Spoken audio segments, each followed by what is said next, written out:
Because ஆனால் என்னன்னா இன்னொரு விஷயம் கூட the way he writes the character. For example வந்து எனக்கு கமல்ஹாசன் சாரோட கேரக்டரே வந்து ரொம்ப ஸ்ட்ராங்காக இல்லாத மாதிரி தான் இருந்துச்சு.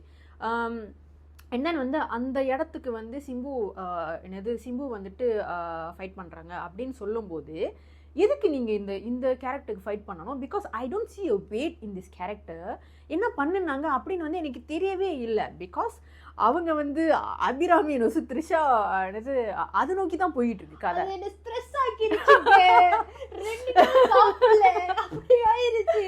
Because you see to connect அந்த கதையை முடிச்சது வந்துட்டு அந்த அவங்க ஒய்ஃப்க்கு வந்துட்டு மெமரி போயிடும். And then he is wanting a love, is just waiting for rooting for her, waiting ஃபார்ன்ற மாதிரி இருக்கும். பட் எனக்கு புரியலையே, நீ முன்னாடி இருந்து புருஷ பொண்டாட்டிய லவ் பண்ற ஒரு ஆளா இருந்தா அவளை மட்டும் லவ் பண்ணி இருந்திருக்கூடாது. என்னடா கேட்டா இதுல ஒரு டயலாக் வேற வந்துச்சு, என்னது அது ஒரு வியாதி. எனக்கு வியாதியாடே, வியாதி இருந்தா போகல, இது ஒரு வியாதின்னு சொல்றீங்க அப்படின்னு.